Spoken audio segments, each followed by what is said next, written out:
Hi students. We have already started the chapter, the that is your reproduction or in reproduction in humans, and where we have already have the introduction part, and we have discussed and we have started the male reproductive part, and we have discussed a lot of things. So in today's lecture, we'll continue with the topics which are left. So अभी तक हमने human reproductive system में males जो reproductive system है उसके बारे में पढ़ रहे थे. So there are some things which are till left. So हमने जो प्राइमरी रिप्रोडक्टिव ऑर्गन्स है, जो टेस्टिस है केस ऑफ मेल, हमने उसके बारे में पढ़ा. Then we have studied about the parts where the entire structure that is your testis. Testis का जो पूरा स्ट्रक्चर है हमने उसको देखा, उसको स्टडी किया, उसके डिफरेंट पार्ट्स के बारे में जाना. उसके बाद जो टेस्टिस है वो कहाँ रहता है, it's present in abdominal cavity.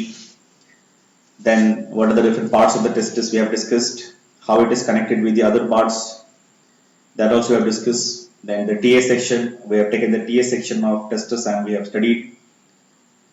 And in the last class precisely we have studied about the other accessory structures which is actually required for the reproduction in case of male.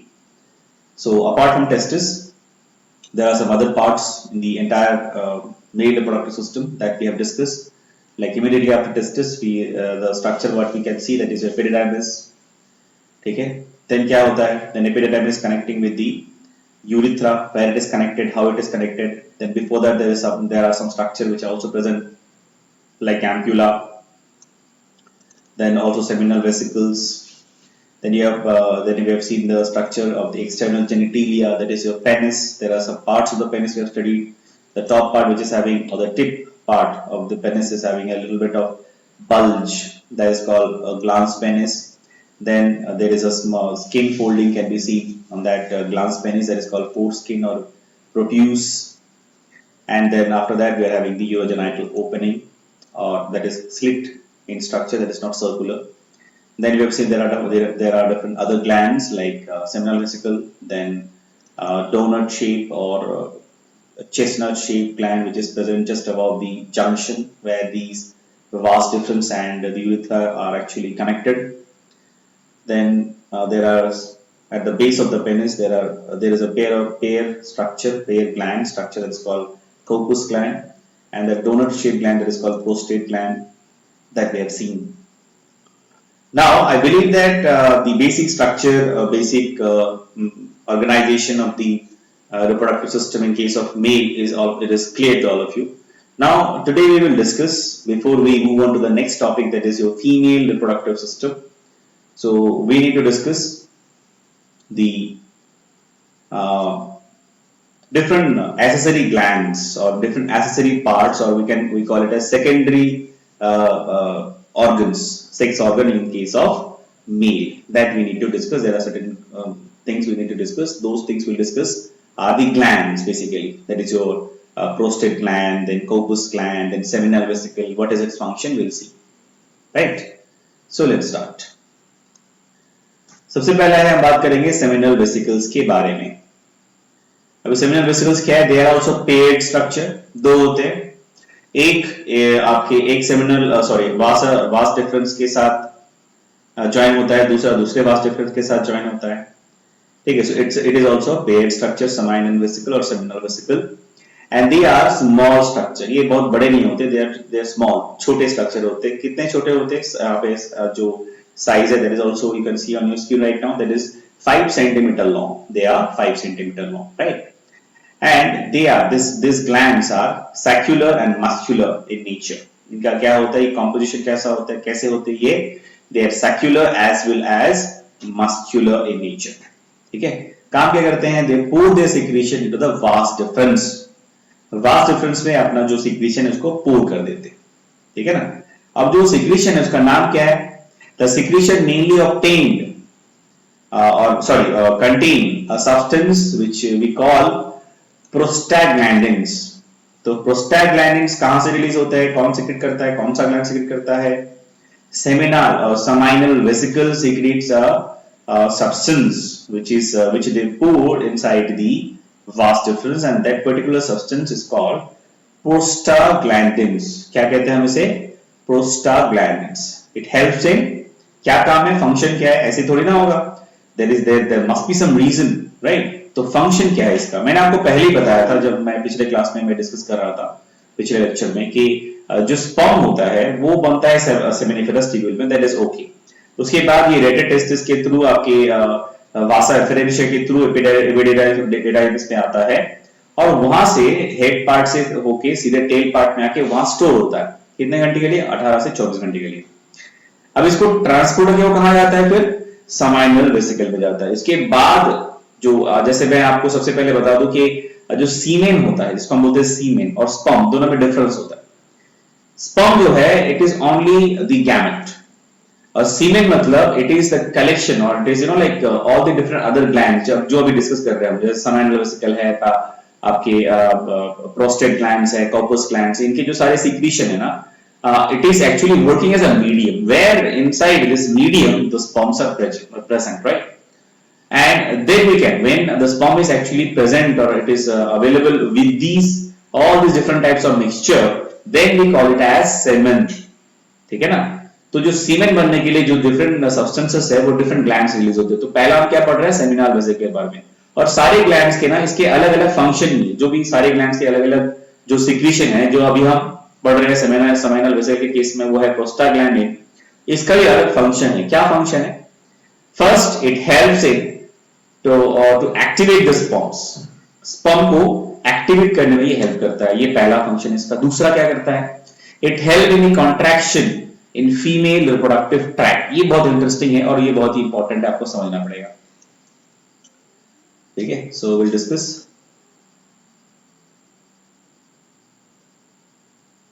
या कैसे होता है ये?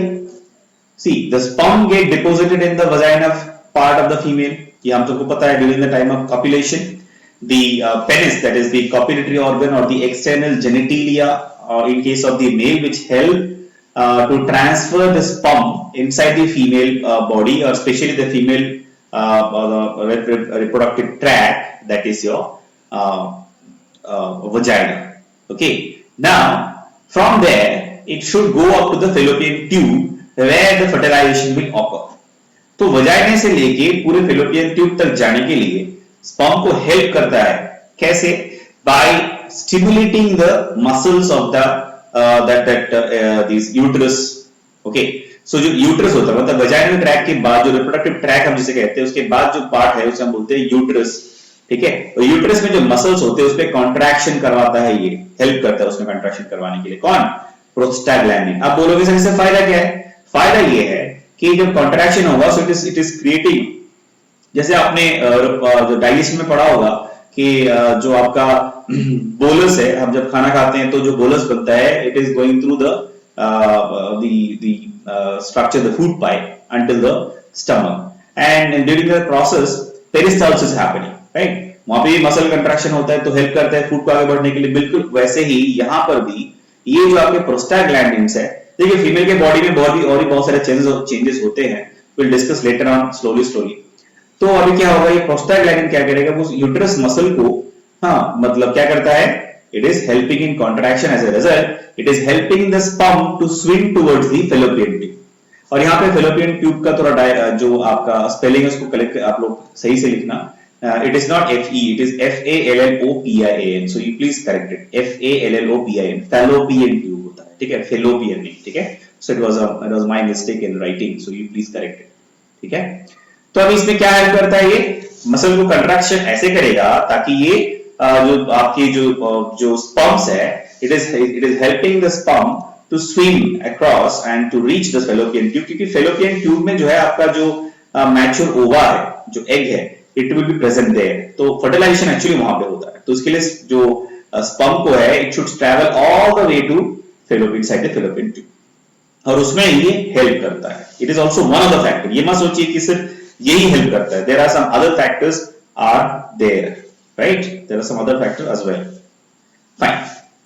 So I hope it is clear. We move on. Next, second number gland के हम discuss करेंगे prostate gland. ठीक है, प्रोस्टेट ग्लैंड के बारे में हमने पढ़ा है। ठीक है ना, क्या स्ट्रक्चर होता है इसका? स्ट्रक्चर होता है, it is chestnut shape और it could be donut shape. ये डो का स्पेलिंग DOU होगा। ठीक है, इसको भी ठीक कर लेना। सो डोनट शेप या चेस्टनट शेप का होता है। ठीक है, और ये क्या करता है, this gland it pores it's secretion in the urethra. कहां पे पोर करता है? It pores it's secretion inside the urethra.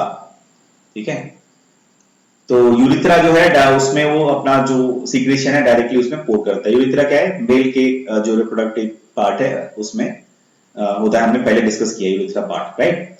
Now this gland is present at the connection where the two different or these two vast difference actually connect with urethra. वापस चलते हैं तो एक बार diagram देखेंगे तो आपको फिर याद आ जाएगा, it will be better for you. हाँ, यहाँ पे देखिए आप, ये वास्ट डिफरेंस आया यूरिथ्रा के साथ। देखो, यूरिनरी ब्लैडर के बाद जो पार्ट है उसे बोलते हैं यूरिथ्रा। तो यहाँ पे आया, यहाँ से हम एक वास्ट डिफरेंस को देख सकते हैं, यहाँ पे से भी एक वास्ट डिफरेंस आएगा। बिल्कुल उसके ऊपर आपको डोनट शेप का ये जो ग्लैंड दिख रहा है जिसको बोलते हैं प्रोस्टेट ग्लैंड, ये अपना सीक्रेशन बिल्कुल यहीं पे इसी जंक्शन पे आप रिलीज करता है। ठीक है, चलिए फिर आगे पढ़ते हैं। So it releases its secretion in that area और that connection where the junction where the vas deferens and the urethra are connected or get connected. ठीक है, next, the secretion contains mainly, क्या रहता है secretion में? It contain mainly bicarbonate, lipids, citric acid, etc. तो ये जो आपका प्रोस्टेट ग्लैंड है उसका जो सीक्रेशन है, इसका हम अलग से कुछ नाम नहीं अभी बात करेंगे, लेकिन उसके कंटेंट क्या है वो इंपॉर्टेंट है। क्या क्या होता है उसमें? उसमें ज्यादातर क्या होता है? उसमें ज्यादातर होता है लिपिड, बाइकार्बोनेट और सिट्रिक एसिड। जैसे हमने पिछले जो ग्लैंड था हमने बात की अभी थोड़ी देर पहले, जो कि आपका समाइनल वेसिकल था, वो जो सीक्रेशन करता था, सब्सटेंस करता है, उसका नाम है प्रोस्टाग्लैंडिन। और उसका काम था, हमने देखा कि पहला काम है स्पर्म को एक्टिवेट करता है, दूसरा काम क्या है कि it is helping in the contraction of the uterus muscle to help the sperm to swim across and reach the fallopian tube. वैसे इसका भी फंक्शन है। ठीक है, क्या फंक्शन है? First of all it provides nourishment. क्या काम करता है? नरिश करता है किसको? स्पर्म को नरिशमेंट प्रोवाइड करता है। अब देखिए, हमें समझ में आ गया कि स्पर्म जो बनता है सेमिनिफरस ट्यूबुल से, वो कहां जाता है, उसके बाद कहां पे स्टोर रहता है, उसके बाद कहां आता है, हमने ये देखा। लेकिन आपको ये समझना पड़ेगा कि जो आपके स्पर्म है, it should be healthy, it should be activated, it should be healthy, it should be activated, and it should be functional until it reaches the fallopian tube and fertilize the ova. तो तब तक इसे healthy रहना पड़ेगा, energy मतलब इसके पास energy होना पड़ेगा, और इट शुड बी फंक्शनल, मतलब फंक्शनिंग होना चाहिए, मरने से नहीं होगा, मर नहीं जाना चाहिए, तब तक जिंदा होना पड़ेगा, जिंदा होना चाहिए, है ना। तो इसी के लिए क्या होगा कि for that it needs energy, nutrition. ठीक है ना, एनर्जी चाहिए तो फिर न्यूट्रिशन चाहिए। न्यूट्रिशन फिर कौन प्रोवाइड करेगा इनको? जैसे मैंने आपको बताया कि सीमेन क्या होता है, इट्स अ मीडियम, तो उस मीडियम में ये सीक्रेशन, किसका सीक्रेशन? प्रोस्टेट ग्लैंड का सीक्रेशन भी होगा अलोंग विद अदर ग्लैंड्स। तो इसका काम क्या रहेगा? मेनली इसके जो कंटेंट है, it is first of all helping the sperm to always get nourishment. पहला काम तो ये है। और क्या है? And protect the sperm from the acidic medium of the vagina by providing slightly basic pH. अब देखो ऐसा है कि वजाइनल ट्रैक्ट का जो मीडियम, जो आपका एनवायरनमेंट है, it is little bit acidic. और हम सबको पता है कि एसिडिक मीडियम में कोई भी सेल नॉर्मली सर्वाइव नहीं कर सकता। तो स्पर्म क्या है? Sperm is also specialised cell, nothing else. Sperm भी तो एक सेल ही है ना, स्पर्म कुछ नहीं है, it is nothing but it's a cell. Which type of cell? It's a it's a gamete. ठीक है, it is also one type of cell. तो सेल जो है वो एसिडिक मीडियम में सर्वाइव करना उसके लिए प्रॉब्लमेटिक है, तो स्पर्म के लिए भी प्रॉब्लमेटिक होगा, सेम थिंग, क्योंकि वजाइना के जो ट्रैक, मतलब वजाइनल जो ट्रैक है, रिप्रोडक्टिव ट्रैक है, वहां पे जो मीडियम है वो कैसा होता है? वो एसिडिक होता है। उसको हम बैलेंस करते हैं, उसको ये बैलेंस करने के लिए हम मतलब हमारे जो मेल के जो बॉडी होते हैं, जो मेल के रिप्रोडक्टिव सिस्टम, वो क्या सीक्रेट करते हैं, कहां से सीक्रेट करते हैं? प्रोस्टेट ग्लैंड से जो सीक्रेशन होता है वो हेल्प करता है इस काम में कि it is helping the medium to maintain a little bit और स्लाइटली बेसिक, इससे स्पर्म सेफ रहते हैं, प्रोटेक्ट रहते हैं, ठीक है। तो पीएच वैल्यू कितना करता है, the pH of the semen is 7.4 which is provided by the secretion। कौन सा secretion, प्रोस्टेट ग्लैंड का जो secretion है, वो जो सीमेन का जो आपका पीएच है वो हमेशा 7.4 के आसपास मेंटेन करता है, ठीक है। और इस काम में कौन हेल्प करता है, जो सिक्रीशन है, सिक्रीशन में हमने देखा था क्या क्या पार्ट था, बाइकार्बोनेट था, लिपिड था, सिट्रिक एसिड, लेकिन उस सिक्रीशन में जो बाइकार्बोनेट पार्ट होता है, ठीक है, वो हेल्प करता है, ये जो बेस जो आपका मीडियम है जो 7.4 उसको मेंटेन करने में हेल्प करता है, ठीक है। आई hope it is clear. Next is Cowper's gland, ठीक है। काउपर्स ग्लैंड क्या है, हमने देखा था कि base, it is present at the base of the penis, it is also paired structure, हमने देखा था ये पेयर्ड स्ट्रक्चर है ना, it is also paired structure. और इसका काम क्या है, सबसे पहले these are small paired gland present at the base of the penis, we all know, we have studied in the last video lecture, right। और ये क्या सीक्रेट करता है, its secretion is mucus, ये mucus सीक्रेट करता है। काम क्या करता है, it provides lubrication during copulation, ठीक है। इसका मेन काम क्या है, it only provide the lubrication or help the external genitalia, that is in case of male it is penis, to help or for smooth functioning, or it help in the smooth functioning during the time of copulation by secreting mucus, ठीक है। तो mucus कौन secrete करता है, Cowper's gland, ठीक है। तो अभी हमने मतलब काफी बार ये डिस्कस किया है कि सीमेन मतलब सिर्फ स्पर्म नहीं होता, सीमेन मतलब होता है sperm plus all the secretion of other different glands, that is other secondary sexual organs, ठीक है। प्राइमरी सेक्सुअल ऑर्गन तो टेस्टिस है मेल के केस में, और जो सेकेंडरी है वो उनके सारे सिक्रीशन और स्पर्म सबको हम एक साथ कहते हैं सीमेन, ठीक है। वही इजैकुलेट होता है जो आपके मेल रिप्रोडक्टिव एक्सटर्नल जेनिटेलिया से, मतलब पेनिस से, और वही जो आपके फीमेल के रिप्रोडक्टिव ट्रैक्ट में डिपॉजिट होता है और ट्रांसफर होता है, ठीक है। तो उसके बारे में देखेंगे। सिक्रीशन ऑफ द ग्लैंड मतलब सीमेन में जो टोटल सीमेन होगा उसमें जो सिक्रीशन होगा डिफरेंट तरह के ग्लैंड से वो कितना परसेंट होता है, 90%, और स्पर्म कितना परसेंट होगा, 10%, ठीक है। तो आप देख सकते हो सबसे ज्यादा परसेंटेज किसका है, सीक्रीशंस का, स्पर्म कितना है, सिर्फ 10%, ठीक है ना। So the secretion of the gland is known as seminal plasma. अगर सवाल आया आपसे कि सीक्रीशन, सिर्फ अगर स्पर्म को आप छोड़ दें, सिर्फ हम सीक्रीशन को पकड़ें, जो आपका जो ग्लैंड्स के जितने भी तरह के ग्लैंड्स है उसके जो सीक्रीशन है, all together what we call it seminal plasma, उसके अंदर स्पर्म रहता है, ठीक है, right. now we need to study about the penis TS section। now अगर हम पेनिस का TS सेक्शन लेंगे तो हमें जो स्ट्रक्चर हमें दिखेगा और उसमें क्या क्या पार्ट है तो हम वो स्टडी कर सकते हैं डिटेल में। So first of all you need to see this diagram. So this is the ventral view of this penis, penis का ये वेंट्रल व्यू है। तो अभी हमने टीएस सेक्शन कैसे लिया वो भी आपको समझना पड़ेगा, नहीं तो आप डाउट हो जाएगा आप लोगों को। See this is the ventral view, ठीक है, this is not the dorsal view, this is the ventral view. So जैसे हमने पहले भी डिस्कस किया था, आपको बताया था, this is the glans penis at the top or the tip where it is having a little bit of bulge, then we have corpus spongiosum, ये जो आपको जो नीचे वाला आपको ये जो स्ट्रक्चर दिख रहा है, ठीक है, बेसिकली तीन तरह के टिश्यू से बनता है पेनिस। ये जो बीच में आपको दिख रहा है that is a corpus spongiosum, और जो साइड में आपको दिख रहे हैं उसे बोलते हैं कॉर्पोरा कैवर्नोसा। क्या कहते हैं, कॉर्पोरा कैवर्नोसा, ठीक है।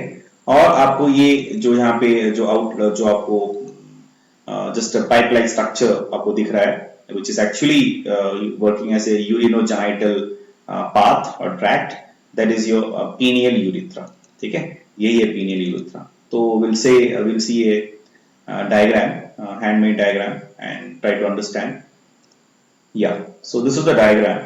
If you take the TS section of the penis, so these are the different parts, right? So if we study the TS section of the penis, then it is visible that there are three very highly vascular tissues are there, ठीक है। तो हमें क्या मिलेगा, तीन highly vascular tissue मिलेंगे। ठीक है, अभी हाईली वस्कुलर मतलब क्या होता है, दे आर हैविंग और the supply of the concentration और the number of the blood vessels is maximum, बहुत ज्यादा होता है, ठीक है। तो पहला हमें जो मिलेगा, जो मैंने अभी उस डायग्राम में भी देखा था कि वो फर्स्ट जो दो हम देख रहे हैं उसको हम क्या कहते हैं, कॉर्पोरा कैवर्नोसा, और जो आपका तीसरा है उसे हम बोलते हैं कॉर्पस स्पॉन्जियोसम। और ये आपका जो आपको यहाँ पे ओपनिंग दिख रहा है, दैट इज एक्चुअली, ये टी सेक्शन में दिख रहा है, this is actually the urinogenital duct, और वो स्लेट शेप का होता है, हमने पहले भी डिस्कस किया है ना।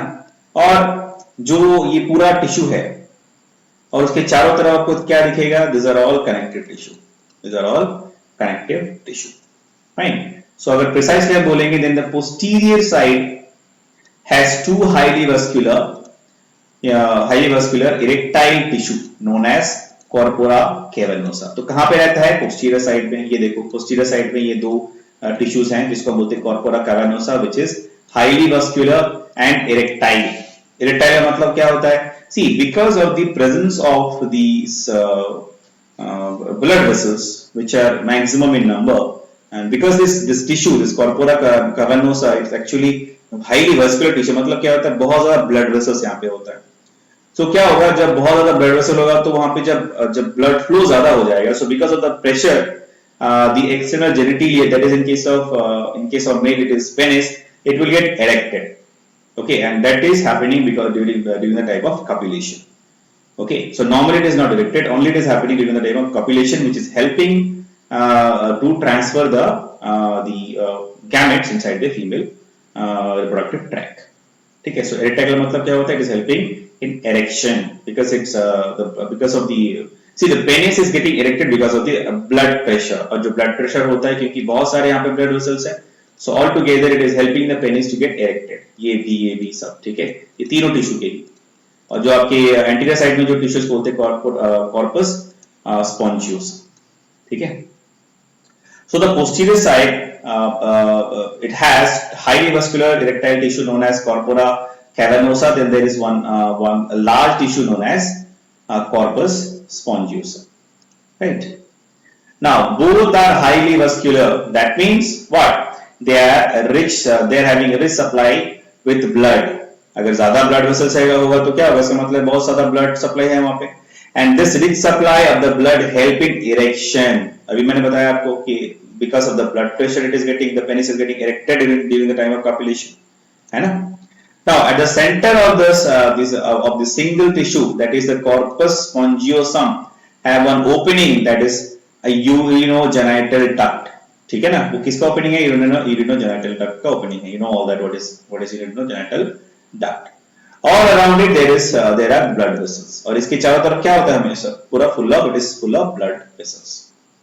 Now around this three structures there is around these three structure there is connective tissue। तो हमने देखा था कि ये जो टिश्यूज है इसके चारों तरफ क्या रहता है, it is filled with connective tissue, right।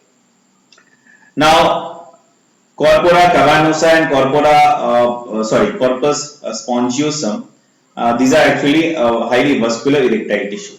ये क्या होता है, ये actually है क्या, these are highly vascular erectile tissue, ठीक है। So by this we have completed the male reproductive system। Now we will go and discuss the female reproductive system। Before that I will show you some proper diagram, what we have, proper diagram of those structures what I have discussed with you till now, ठीक है। तो एक बार देख लेते हैं diagram. जैसे this is the TS structure, so you can refer the hand drawn diagram what I have already shown you, this is for your convenience, okay। So here what we can see, the same thing what we have discussed, these are the dorsal artery, then subcutaneous dorsal vein। इतना detail में हमें नहीं पढ़ना है, बस हमें ये basic तीन चीज के बारे में जानना चाहिए, कॉर्पोरा कैवर्नोसा, ठीक है, और अंदर में जो आर्टरीज को कुछ नहीं है, जो आर्टरी अंदर में होता है सेंटर में से होता है डीप आर्टरी, ठीक है। अब ये जो आपके कॉर्पस स्पॉन्जियोसम है उसके भी जो आपके सेंटर पार्ट में देखेंगे तो आपको रेनल यूरेथ्रा मिलेगा, जिसको हम यूरिनोजेनाइटल डक्ट भी कहते हैं, ठीक है। So this things are not that necessary, if you want you can also take, right. Fine. So now we're going to study the female reproductive system. So I will give the introduction today about the female reproductive system, and we'll discuss later on all the different parts in detail.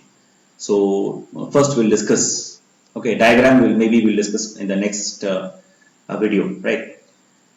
We'll see the diagram in the next video, maybe. Let's see. Now in case of the female, the primary reproductive organ is ovary. We all know that. The primary reproductive organ female के case में क्या होता है? It is the ovaries. जैसे mail के case में क्या था? टेस्टिस था. तो फीमेल के केस में क्या है? यहाँ पे ओवरीज है. और जो आपके दूसरे ऑर्गन्स है, एसेसरी ऑर्गन्स है, जैसे कि सेकेंडरी जिसको बोल सकते हैं सेक्सुअल ऑर्गन्स, जैसे मेल के केस में था तो फीमेल के केस में भी होता है. ठीक है, वो क्या होते हैं इनके केस में? Uterus, fallopian tube, vagina. See, these are the like secondary reproductive organs apart from the primary reproductive organ, that is ovary in case of female.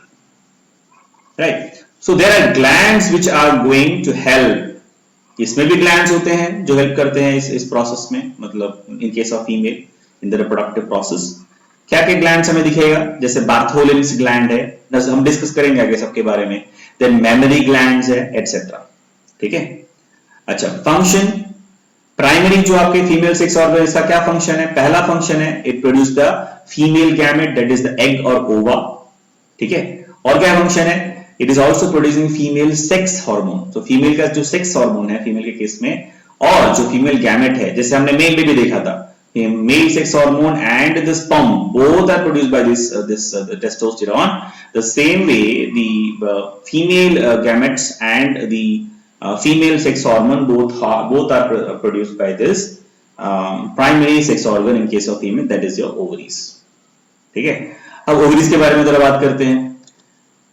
So the ovaries are the same points I have written. You can see on the screen right now the glands which are going to help in the like Bartholin gland, mammary gland, etc. The function of the primary female organ is to produce a female gamete, and that is your egg and female sex hormone as well, right? Now we'll talk about the ovaries.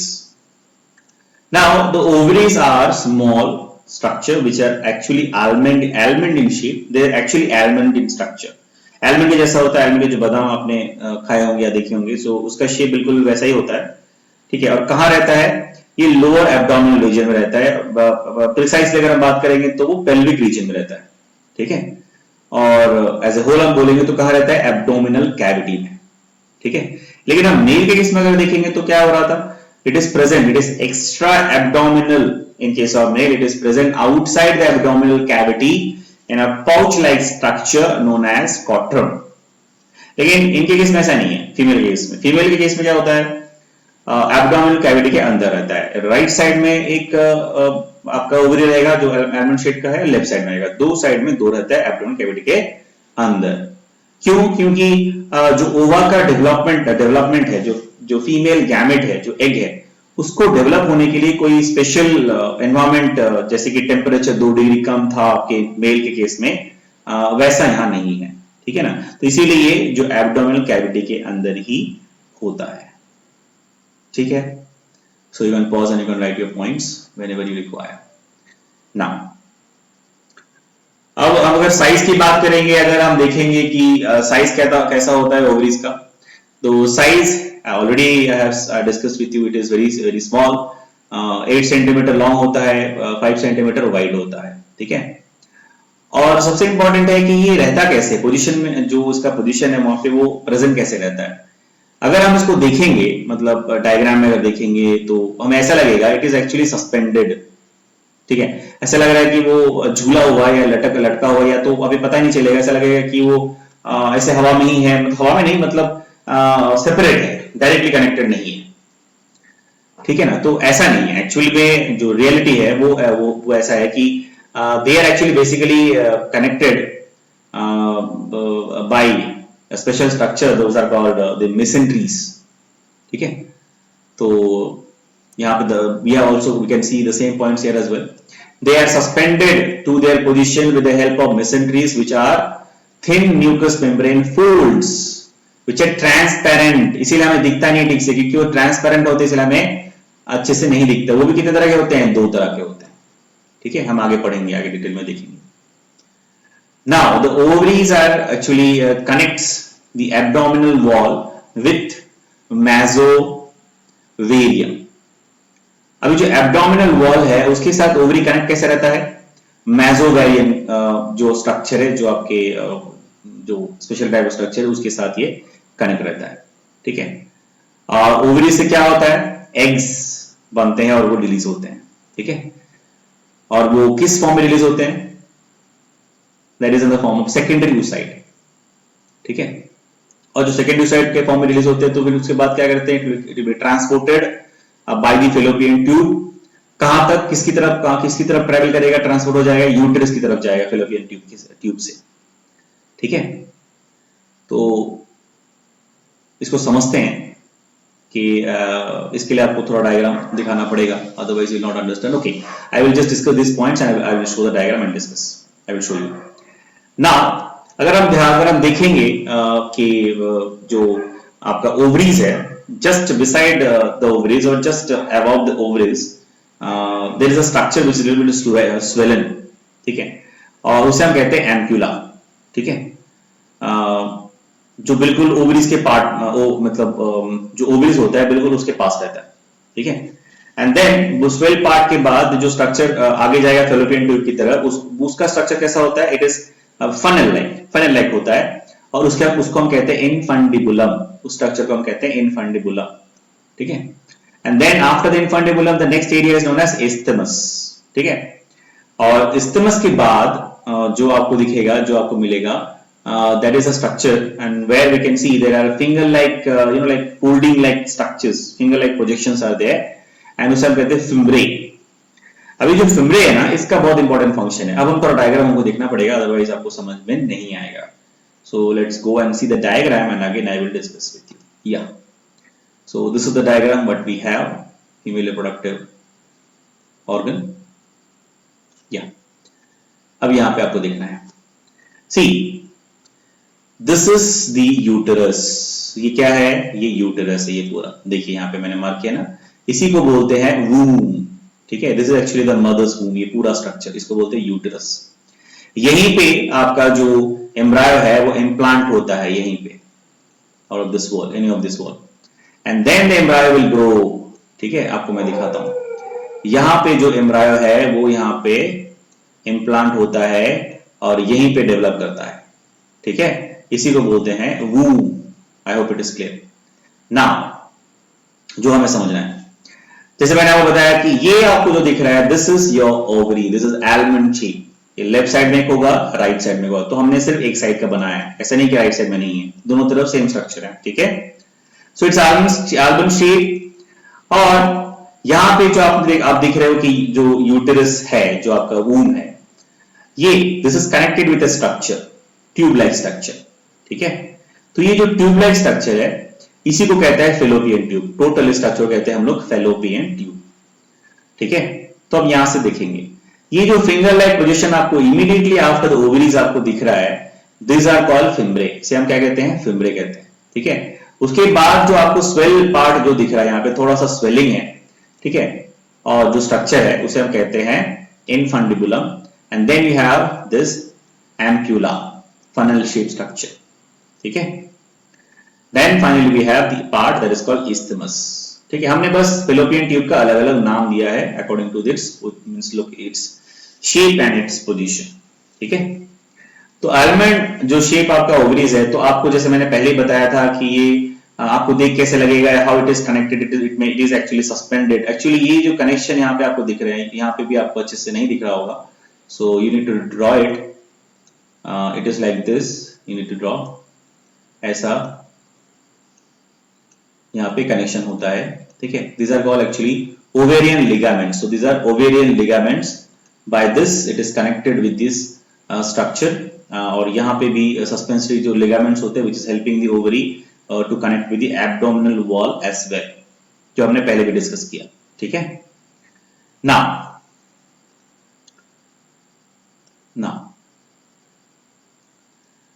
अब ये तो यहाँ पे जो fimbriae है ना, इसका बहुत इंपॉर्टेंट फंक्शन है। पहला क्या है, आपको ये समझना होगा कि जो हर month, every month, either the left side or the right side of these ovaries, they will release a single egg or ova that is in the form of secondary oocyte, तो वो रिलीज करेगा। और जब ये release करेगा तो यहाँ पे जो आपको फिंगर लाइक स्ट्रक्चर आपको दिख रहा है, they will actually show a special type of movement, they will move in a very special way। इससे क्या होगा, एक सक्शन क्रिएट होगा, ये ऐसे मूव करते हैं, ऐसे इनका मूवमेंट होता है ये फिंगर लाइक स्ट्रक्चर का, कि ये सक्शन क्रिएट करता है। इससे क्या होगा कि ये जो एग है, because of the suction force, it will सक इनसाइड द fallopian tube, ठीक है, and then slowly it will move all along the length of the fallopian tube and it will arise, or it will reach the uterus। Actual में क्या होता है कि fallopian tube में जब ये ट्रैवल करता है, उसी समय जो स्पर्म है वो भी ट्रैवल करता है टुवर्ड्स द फेलोपियन ट्यूब। तो नॉर्मली जो फर्टिलाइजेशन होता है वो यहीं पे towards the end of the fallopian tube यहीं पे हो जाता है नॉर्मली, इसी एरिया पे, ठीक है। हम आगे पढ़ेंगे तो आपको और क्लियर होगा। तो ओवरीज हर महीना, every month it is releasing one single egg, and that will be means by the suction force which is created by this fimbriae, it will come inside the fallopian tube, that is first in ampulla, then isthmus, then finally to the uterus, ठीक है। and maximum time these fertilization happening inside this, actually the fertilization is happening inside the fallopian tube, then it will start to divide, it will form 2 cell stage, then 4, then 8, then 30, 16, then 32, then it will come here and then it will form, that is the morula, blastulation or the implantation can be seen here। okay, we'll discuss all the things in detail। अब ये जो आपके uterus का जो part है ऊपर वाला, यहाँ पे थोड़ा सा आपको स्वेल्स या बल्जिंग मिलेगा, इसको बोलते हैं फंडिक और फंडस। इस स्ट्रक्चर को हम क्या बोलते हैं, फंडिक और फंडस बोलते हैं, ठीक है। That structure is known as fundic और फंडस। सो आफ्टर दैट, अब अगर जो आपके जो यूटेरस को अगर आप देखोगे तो आप देखना कि it is having this irregular structures or irregular pattern, ऐसा, ठीक है। it is also somewhat finger like structure inside, in the inner side, उसको हम बोलते हैं endometrium, ठीक है। क्या कहते हैं हम उसे, endometrium, ठीक है। so these are actually what the first layer what we can see, that is your endometrium। और endometrium क्या होता है, it is basically fibrous in nature, ठीक है। now next is your, sorry, my mistake, perimetrium is the first layer from outside, this is fibrous in layer। then after that we are having a layer that is called myometrium, second। ये जो बीच का आपको दिख रहा है, ये पहला वाला जो आपको दिख रहा होगा, this is the first layer। 3 layer होते हैं बेसिकली इनमें यूटेरस में। पहला जो है पेरीमेट्रियम, बाहर वाला फाइब्रस होता है। उसके बाद बीच वाला विच इज हाईली वस्कुलर, उसे हम बोलते हैं मायोमेट्रियम, ठीक है। क्या कहते हैं उसे, मायोमेट्रियम, ठीक है। देन इनसाइड द लास्ट, जो innermost the layer, that is called endometrium. तो यहाँ पे थोड़ा स्पेलिंग गलत है, दिस इज एंडो, यहाँ पे डी लगा लो, सो दिस इज एंडोमेट्रियम, ठीक है। So the innermost layer which is present, that is called endometrium. मतलब ये वाला जो लेयर है, ये अंदर की तरफ जो आपको फोल्डिंग्स दिख रहा है, that is called endometrium। so the innermost layer is actually highly vascular and it is also highly vascular, and it is having, or it is folded, it is having folded structure, you can see the folded structure, and that is your endometrium, ठीक है। और myometrium क्या है, it is actually a muscular structure, ठीक है। ये basically muscular structure होता है, इसमें भी मतलब it is also vascular, but the endometrium is more vascular, it is highly vascular, ठीक है।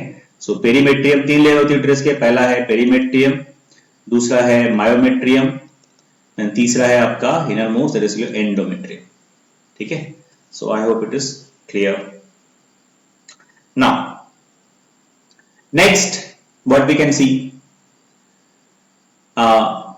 just after the uterus we are having one small part in the female reproductive system before the vagina starts. Actually there's a very small section, and this small section is having 2 opening or 2 valve like structure. It's not a valve, it is just like that, but it is not a pure valve like structure, okay. So first what we can see, the inner side of the first structure, it is called Inner orifice. Again, here you can write the spelling. This is INN. Inner orifice. Then the next one, which is actually just present just before the vaginal tract starts, or the reproductive start, or the vagina starts. That is called external orifice. Okay. And then after that we have the reproductive path, which is also reproductive tract, or it is also known as birth canal, vagina. And at the end of the vagina we are having a special type of membranous structure which is present only in case of virgin female, where it actually breaks during the time of copulation. So the hymen is the last layer what we can see in case of the female reproductive system. Okay, so these are the different parts of the female reproductive system, and we need to discuss a lot about it. We need to discuss everything in detail. So in tomorrow's in the next lecture, we'll discuss. So by that time, we can draw this diagram, and we can you can take all the points I have discussed till now. But in the next class, we need to discuss all the things in detail. Okay, okay. So till then, take care. And in the next class we'll also study, so I will just show you what we're going to study.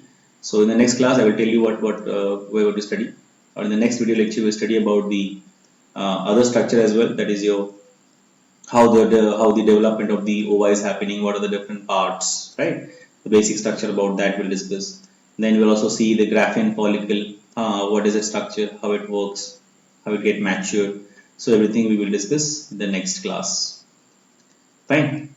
So till then, take care, be safe, stay at home. Thank you.